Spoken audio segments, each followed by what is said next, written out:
Hello students, আজকে আমরা শুরু করতে চলেছি মাধ্যমিক পরীক্ষার জন্য প্রথম দিনের রিভিশন। তো আমাদের প্রথম চ্যাপ্টার কি আছে না, পরিবেশের জন্য ভাবনা। তাহলে এই চ্যাপ্টারটা আমরা দেখে নেব যে কোন কোন জায়গাগুলো পড়তে হবে, পরীক্ষার জন্য গুরুত্বপূর্ণ, এবং এখানে পড়তে পড়তে আমরা দেখে নেব যে সাজেশন কি হতে পারে এই চ্যাপ্টার থেকে। তো দেখো, এখানে দেখতে পাচ্ছ প্রথমে আছে বায়ুমণ্ডল। না, অভিকর্ষ বলের প্রভাবে ভূপৃষ্ঠের উপরে প্রায় 1600 কিলোমিটার উচ্চতা পর্যন্ত বিস্তৃত যে অদৃশ্য গ্যাসীয় আবরণ পৃথিবীকে ঘিরে আছে তাকে আমরা বলে থাকি বায়ুমণ্ডল। এবার দেখো, বায়ুমণ্ডল কি কি উপাদান নিয়ে তৈরি হয়। না, বিভিন্ন ধরনের গ্যাসীয় উপাদান তো আমরা জানি যে নাইট্রোজেন আছে 78% মতো, অক্সিজেন আছে আমাদের 21% মতো, কার্বন ডাইঅক্সাইড আছে 0.039%, এবং জলীয় বাষ্প ধূলিকণা নিয়ে আমাদের বায়ুমণ্ডল গঠিত।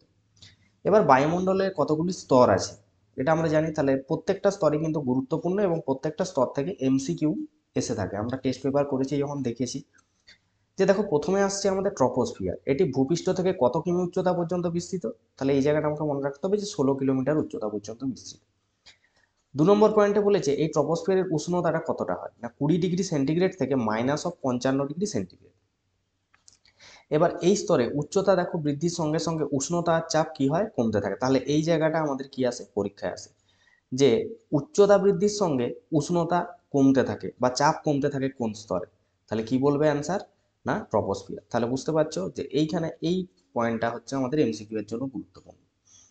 নেক্সট আবার 4 নম্বর পয়েন্ট আছে, এই স্তরে প্রতি 1 কিলোমিটার উচ্চতা বৃদ্ধির সঙ্গে তাপমাত্রা কত হ্রাস পায় না, 6.5 ডিগ্রি সেন্টিগ্রেড হ্রাস পায়। তাহলে এটাও হচ্ছে আমাদের, এই পয়েন্টটাও কিন্তু এমসিকিউ এর জন্য আসে যে 1 কিমি উচ্চতা বৃদ্ধিতে কত ডিগ্রি সেন্টিগ্রেড হ্রাস পায়। তাহলে কি উত্তর হবে না, 6.5 ডিগ্রি। 5 নম্বর পয়েন্ট, এই স্তরে ঝড় বজ্রপাত বৃষ্টি সংঘটিত হয় বলে এই অঞ্চলকে ক্ষুব্ধমণ্ডল বলে। তাহলে এখান থেকে আবার দুটো প্রশ্ন পেতে পারো। এক হচ্ছে ক্ষুব্ধমণ্ডল বলা হয় কোন স্তরকে, তাহলে উত্তর হবে ট্রপোস্ফিয়ার। আবার বলবে যে ঝড় বজ্রপাত বৃষ্টি সংঘটিত হয় কোন স্তরে, তাহলেও হবে কি ট্রপোস্ফিয়ার। নেক্সট হচ্ছে ট্রপোস্ফিয়ারের উপরের যে সীমান্ত অঞ্চল তাকে আমরা বলে থাকি ট্রপোপজ, এবং ট্রপোপজ অংশে উষ্ণতা মোটামুটি থাকে -55 ডিগ্রি সেন্টিগ্রেড। তাহলে এই ছিল আমাদের মোটামুটি ট্রপোস্ফিয়ার থেকে কি কি প্রশ্ন হতে পারে সেগুলো দেখে নিলাম। নেক্সট চলে আসো স্ট্র্যাটোস্ফিয়ার।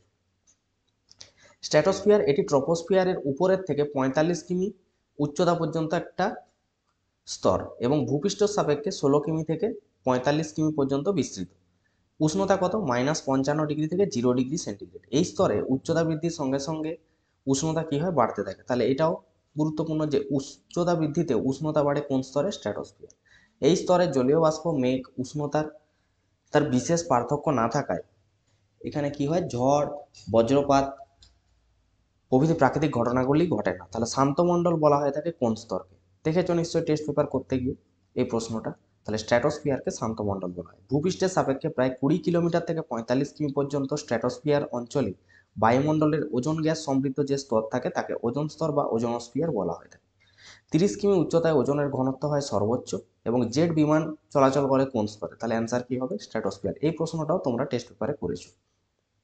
নেক্সট হচ্ছে এই স্তরের বায়ুর চাপ সমুদ্রপৃষ্ঠের বায়ুর চাপের কত, 1/1000 অংশ হয়, এবং স্ট্র্যাটোস্ফিয়ারের ঊর্ধ্ব সীমা যেটা তাকে আমরা বলে থাকি স্ট্র্যাটোপজ। নেক্সট আসছে আমরা মেসোস্ফিয়ার। তাহলে মেসোস্ফিয়ার কিনা, এটি স্ট্র্যাটোস্ফিয়ারের উপরের দিকে 90 কিলোমিটার উচ্চতা পর্যন্ত বিস্তৃত। উষ্ণতা কি না, 0 ডিগ্রি সেন্টিগ্রেড থেকে -93 ডিগ্রি সেন্টিগ্রেড। উচ্চতা বৃদ্ধির সঙ্গে সঙ্গে উষ্ণতা ও চাপ উভয় কমে যায়। কোথায়, কোন স্তরে না, মেসোস্ফিয়ার।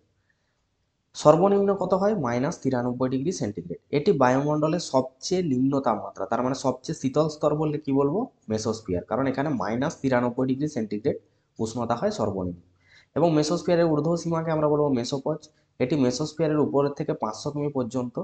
থার্মোস্ফিয়ার, এরপরে নেক্সট আছে আমাদের থার্মোস্ফিয়ার। এটি মেসোস্ফিয়ারের উপরের দিকে 500 কিমি পর্যন্ত, অর্থাৎ ভূপৃষ্ঠের সাপেক্ষে 90 থেকে 500 কিমি পর্যন্ত বিস্তৃত। এখানে উষ্ণতা -93 থেকে 1200 ডিগ্রি সেন্টিগ্রেড। এই অঞ্চলে সূর্য আর মহাবিশ্বের অন্যান্য অংশ থেকে আসা অতিবেগুনি রশ্মি, এক্স রশ্মি, গামা রশ্মি, মহাজাগতিক রশ্মি শোষণ করার ফলে এই অঞ্চলের উষ্ণতা বৃদ্ধি পায়। আন্তর্জাতিক স্পেস স্টেশনের কক্ষপথটি এই স্তরেই অবস্থিত। এই স্তরে আয়নমণ্ডলের জন্য পৃথিবীতে বেতার যোগাযোগ সম্ভবপর হয়েছে। এই স্তরে কি হয়, মেরুজ্যোতি। তাহলে পরীক্ষা দেখেছো যে মেরুজ্যোতি দেখা যায় কোন স্তর, তাহলে অ্যান্সার কি হবে, থার্মোস্ফিয়ার। তাহলে এই পয়েন্টটা আমাদের ইম্পর্টেন্ট। নেক্সট হচ্ছে এক্সোস্ফিয়ার। থার্মোস্ফিয়ারের উপরের দিকে 1500 কিমি উচ্চতা পর্যন্ত যে অংশ, এখানে উষ্ণতা দেখো 1200 থেকে 1600, তার মানে সবচেয়ে উষ্ণ স্তর কোনটি হবে না এক্সোস্ফিয়ার, মনে রাখতে হবে। সবচেয়ে শীতল স্তর কি হবে মেসোস্ফিয়ার। তাহলে কৃত্রিম উপগ্রহ মহাকাশ স্টেশন এই স্তরে অবস্থান করে। থার্মোস্ফিয়ার এবং এক্সোস্ফিয়ারের যে সংগ্রহকারী যে স্তর তাকে আমরা বলে থাকি থার্মোপজ। ম্যাগনেটোস্ফিয়ার কি না এক্সোস্ফিয়ারের উপরের দিকে বায়ুমণ্ডলের শেষ সীমা পর্যন্ত উষ্ণতা 1600 ডিগ্রি থেকে বেশি হয়, সেই স্তরকে বলা হয় ম্যাগনেটোস্ফিয়ার। নেক্সট চলে এসো ওজোন স্তর, গ্রিন হাউস এফেক্ট এবং গ্লোবাল ওয়ার্মিং জিনিসটা কি না। স্ট্র্যাটোস্ফিয়ারের নিম্নাঞ্চলে এবং ভূপৃষ্ঠের সাপেক্ষে 15 থেকে 35 কিলোমিটার উচ্চতায় যে ওজোন গ্যাসের আবরণ পৃথিবীকে ঘিরে আছে তাকে আমরা বলে থাকি ওজোন স্তর বা ওজোন স্ফিয়ার। বায়ুমণ্ডলের 90% ওজন এই স্তরে কিন্তু আছে। ওজোন স্তর সৃষ্টি কি না স্ট্র্যাটোস্ফিয়ারে উপস্থিত অক্সিজেন অণু সূর্যালোক থেকে কম তরঙ্গ দৈর্ঘ্যের, তাহলে এই জায়গাটা মনে রাখতে হবে যে কম তরঙ্গ দৈর্ঘ্যের ইউভি রশ্মিকে শোষণ করে অক্সিজেন পরমাণুতে ভেঙে যায়। তাহলে স্ট্র্যাটোস্ফিয়ারের যে অক্সিজেন অণুটা আছে সে কি হয় কম তরঙ্গ দৈর্ঘ্যের ইউভি রশ্মিটাকে শোষণ করে এবং অক্সিজেন পরমাণুতে ভেঙে যায়। দেখো অক্সিজেন, সূর্যালোক, কম তরঙ্গের ইউভি রশ্মি ভেঙে গেল ও প্লাস ওতে। এই পরের ধাপে এই ও পরমাণু কি করবে আবার অক্সিজেনের সঙ্গে বিক্রিয়া করে ওজনের সৃষ্টি করবে। দেখো ও প্লাস ও টু হয়ে গেল ও3। এবার এই ওজোন অণু কি করবে বেশি তরঙ্গ দৈর্ঘ্যের অতিবেগুনি রশ্মিকে শোষণ করবে। তাহলে এখানে হচ্ছে কম তরঙ্গ দৈর্ঘ্যে শোষণ করছে, এখানে কিন্তু ওজোন অণু বেশি তরঙ্গ দৈর্ঘ্যে শোষণ করবে এবং অক্সিজেন অণুতে পরিণত হবে। দেখো ও3 সূর্যালোক বেশি তরঙ্গ দৈর্ঘ্য ও2 প্লাস ও, ও3 প্লাস ও হলে ও2 প্লাস ও2। এইভাবে আলোক রাসায়নিক বিক্রিয়ায় কি হয় স্ট্র্যাটোস্ফিয়ারে ওজোন তৈরি হচ্ছে আর তার ভেঙে যাওয়া, এই দুই বিপরীত ক্রিয়া ক্রমান্বয়ে চলতে থাকছে। একাধারে তৈরি হচ্ছে ওজোন, একাধারে ওজোন ভেঙে যাচ্ছে। এর ফলে একটি গতিশীল সাম্যাবস্থার সৃষ্টি হয় এবং স্ট্র্যাটোস্ফিয়ারে ওজোন গ্যাসের পরিমাণ কি হচ্ছে স্থির থাকছে। নেক্সট হচ্ছে ওজোন স্তরের ধ্বংস। বর্তমানে প্রচুর পরিমাণে উৎপাদিত কি ক্লোরোফ্লোরোকার্বন পড়েছো সিএফসি, নাইট্রোজেনের যে অক্সাইডগুলো আছে একটা হচ্ছে নাইট্রিক অক্সাইড আছে, নাইট্রাস অক্সাইড আছে এবং নাইট্রোজেন ডাইঅক্সাইড আছে, এবং হ্যালোন যৌগসমূহ কি করে ওজোন স্তরের কিন্তু বিনাশ ঘটাচ্ছে বা ধ্বংস ঘটাচ্ছে। CFCl3 অতিবেগুনি রশ্মিকে শোষণ করার পর দেখো ক্লোরিন এবং CFCl2 তে ভাঙছে। সেই ক্লোরিন আবার ওজোন গ্যাসের সাথে বিক্রিয়া করে ClO প্লাস ও2 উৎপন্ন করছে। সেই ClO আবার ওজনের সাথে পুনরায় বিক্রিয়া করে Cl প্লাস 2O2 উৎপন্ন করছে। তাহলে শেষ ধাপে উৎপন্ন Cl আবার কি করছে ওজনের সঙ্গে বিক্রিয়া করে ওজনের বিনাশ ক্রিয়া চলতে থাকবে। তাহলে একটি সক্রিয় পরমাণু লক্ষাধিক অণুর বিয়োজন ঘটাতে সক্ষম হচ্ছে। তারপরের ধাপে দেখো NO প্লাস ও3 কি উৎপন্ন হচ্ছে NO2 প্লাস ও2। NO2 আবার ওজনের সাথে বিক্রিয়া করে NO আর 2O2। তাহলে এই বিক্রিয়ার ফলে কি হচ্ছে NOর পরিমাণ কিন্তু কমছে না, কিন্তু ওজোন অণু কি হচ্ছে বিয়োজিত হতে থাকছে ক্রমান্বয়ে বা ধ্বংস হতে থাকছে। নেক্সট হচ্ছে স্বাস্থ্য এবং পরিবেশের উপর ওজোন স্তর যে ধ্বংস তার ক্ষতিকারক প্রভাব কি আছে। এক হচ্ছে ত্বকের ক্যান্সার হতে পারে, দুই ত্বক তামাটে বর্ণ ধারণ করে বা পুড়ে যায়, মানবদেহের ডিএনএর মিউটেশন ঘটতে পারে, চোখে ছানি পড়তে পারে, সামুদ্রিক প্ল্যাঙ্কটন বা প্ল্যাঙ্কটনভোজী প্রাণীদের বিনাশ ঘটতে পারে, উদ্ভিদের সালোক সংশ্লেষ প্রক্রিয়া ব্যাহত হবে। গ্রিন হাউস এফেক্ট কি না বায়ুমণ্ডলে CO2, CH4, CFC, ozone, nitrous অক্সাইডের ঘনত্ব বৃদ্ধির জন্য পৃথিবীর গড় তাপমাত্রা বৃদ্ধিকে গ্রিন হাউস প্রভাব বলা হয়। গ্রিন হাউস সৃষ্টিতে দায়ী আমরা সবচেয়ে বেশি দায়ী কে না এই CO2 কত পার্সেন্ট দেখতেই পাচ্ছ যে 49%। মিথেনের প্রভাব আছে 18%, CFC 14%, এরকম করে বিভিন্ন গ্যাসের পার্সেন্টেজ কিন্তু দেওয়া আছে এবং অন্যান্য উপাদানের পার্সেন্টেজ দেওয়া আছে। আর সবচেয়ে বেশি দায়ী কে CO2, এই প্রশ্নটাও আছে পরীক্ষায়। নেক্সট হচ্ছে বায়ুমণ্ডলে থাকা অক্সিজেন আর নাইট্রোজেন কিন্তু গ্রিন হাউস গ্যাস নয়। বিশ্ব উষ্ণায়ন জিনিসটা কি না বিশ্ব উষ্ণায়ন হচ্ছে বায়ুমণ্ডলে গ্রিন হাউস প্রভাব সৃষ্টিকারী গ্যাসগুলির পরিমাণ ক্রমশ বৃদ্ধির ফলে গ্রিন হাউস প্রভাব কিন্তু বেড়ে যাচ্ছে। বায়ুমণ্ডলের ক্রমাগত উষ্ণতা বৃদ্ধির এই যে ঘটনা তাকে আমরা বলে থাকি গ্লোবাল ওয়ার্মিং বা বিশ্ব উষ্ণায়ন। বিশ্ব উষ্ণায়নের সম্ভাব্য প্রভাব কি কি হতে পারে না আবহাওয়ার অনেক পরিবর্তন ঘটবে, সাইক্লোন, টর্নেডো ইত্যাদির গতি বৃদ্ধি পাবে, মেরু অঞ্চলের বরফ গলবে, সমুদ্রের জলের উচ্চতা ফলে বেড়ে যাবে এবং সমুদ্র সংলগ্ন যে স্থলভূমি আছে তারা কি হবে সমুদ্রে গর্ভের নিচে চলে যাবে এবং গড় তাপমাত্রা বৃদ্ধির কারণে অসংখ্য উদ্ভিদ প্রাণী প্রজাতি ধ্বংস হবে। নেক্সট টপিক হচ্ছে শক্তির ব্যবহার। তাহলে এদের মধ্যে দেখো যে জীবাশ্ম জ্বালানি জিনিসটা কি না উদ্ভিদ আর জীবজন্তু দেহাবশেষ আমরা দেখেছি যে জ্বালানি থেকে উৎপন্ন যে জ্বালানি তাকে জীবাশ্ম জ্বালানি বলে, যেমন কয়লা, পেট্রোলিয়াম, প্রাকৃতিক গ্যাস ইত্যাদি। তো এখানের মধ্যে ইম্পর্টেন্ট হচ্ছে জ্বালানির তাপন মূল্য। বারবার আসে জ্বালানির তাপন মূল্য জিনিসটা কি না একক ভরের জ্বালানির সম্পূর্ণ দহনে যে পরিমাণ তাপশক্তি নির্গত হয় তাকেই আমরা কিন্তু জ্বালানির তাপন মূল্য বলি। তাহলে এদের যে একক সেটাও ইম্পর্টেন্ট। তাহলে এদের এসআই একক কি না জুল পার কেজি, এটা মনে রাখতে হবে। এবং সিজিএস একক সিজিএস একক, ক্যালোরি পার গ্রাম। কিলোজুলও হয়, তাহলে কিলোজুল পার কেজিও বলতে পারো। তাহলে এইগুলো হচ্ছে একক হয়ে থাকে। নেক্সট হচ্ছে কয়লা। দেখো প্রত্যেকটা যে জ্বালানি আছে তাদের কিন্তু তাপন মূল্য দেওয়া আছে। তাহলে এর সাহায্যে তোমাকে যদি কোনো টেস্ট পেপারে দেখেছো কখনো বলেছে যে ঊর্ধ্বক্রমে সাজাও তাপন মূল্য অনুযায়ী, কখনো অধক্রমে সাজাও, তাহলে সেখান থেকে বুঝতে পারবে যে কার তাপন মূল্য বেশি কার তাপন মূল্য কম। তাহলে এদের মধ্যে ইম্পর্টেন্ট যেগুলো সেগুলো হচ্ছে এলপিজিটা দেখে রাখবে, এখান থেকে কয়লার দেখতে হবে, ডিজেল দেখতে হবে, কেরোসিন আর পেট্রোল, এগুলো দেখে রাখতে হবে। নেক্সট হচ্ছে জীবাশ্ম জ্বালানির সংরক্ষণের প্রয়োজনীয়তা।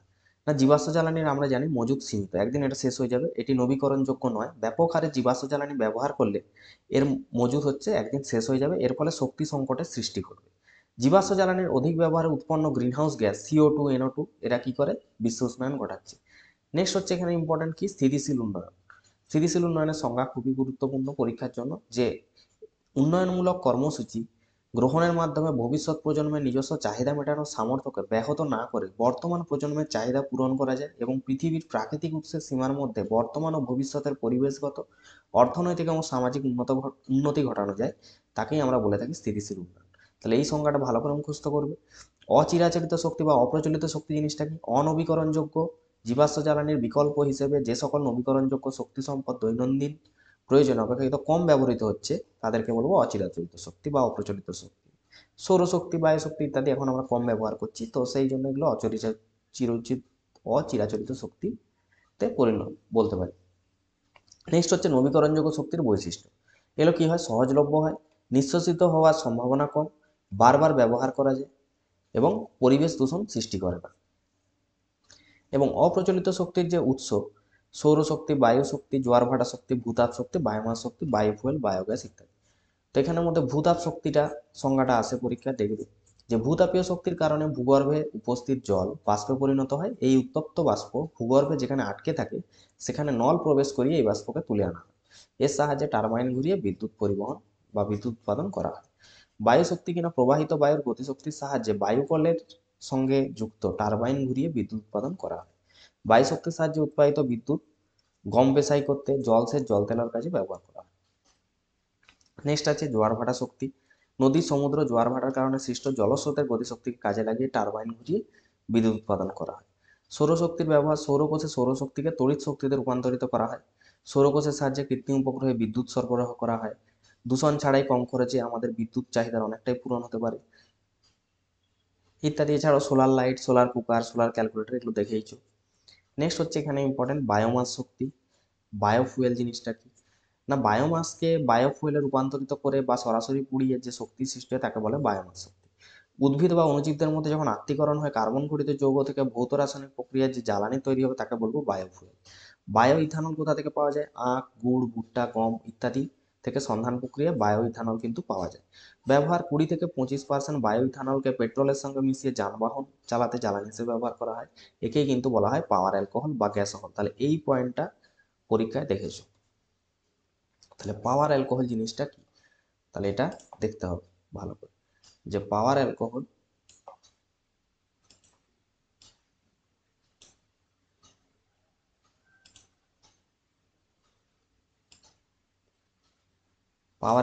কি বা গ্যাসোহল জিনিসটা কি। নেক্সট হচ্ছে বায়োডিজেল। বায়োডিজেলের মধ্যে কি আছে, না উদ্ভিজ্জ তেল বা প্রাণীর চর্বি থেকে বিশেষ রাসায়নিক প্রক্রিয়ায়, তাহলে কোন গাছ থেকে বায়োডিজেল প্রস্তুত করা হয় এটা পরীক্ষা আসে, না জ্যাট্রোভা গাছের বীজ থেকে তৈরি তেলের প্রক্রিয়াকরণে বায়োডিজেল প্রস্তুত করা হয়। খনিজ ডিজেলের সঙ্গে মিশিয়ে জ্বালানি হিসেবে ব্যবহার করা হয়। বায়োগ্যাস জিনিসটা কি, গার্হস্থ্য, শিল্পজাত, কৃষিজাত জৈব আবর্জনাকে ডাইজেস্টারের মধ্য দিয়ে বায়ু নির্জিত অবস্থায় মিথানোজেনিক ব্যাকটেরিয়ার সাহায্যে পচন ঘটিয়ে যে গ্যাস হয় তাকে বলে কিন্তু বায়োগ্যাস। তাহলে বায়োগ্যাসের মূল উপাদান কি, মিথেন। কোন ব্যাকটেরিয়া সাহায্য করছে, মিথানোজেনিক ব্যাকটেরিয়া, এটা ইম্পর্টেন্ট।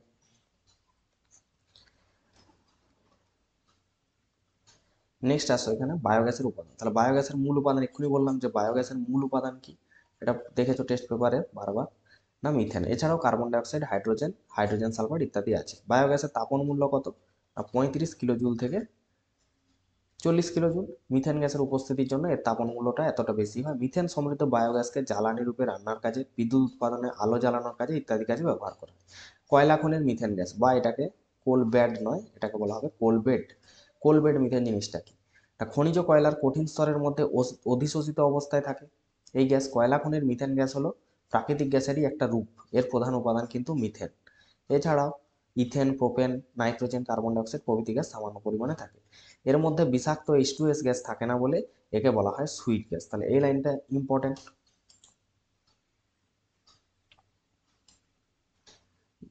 যে কাকে সুইট গ্যাস বলা হয়।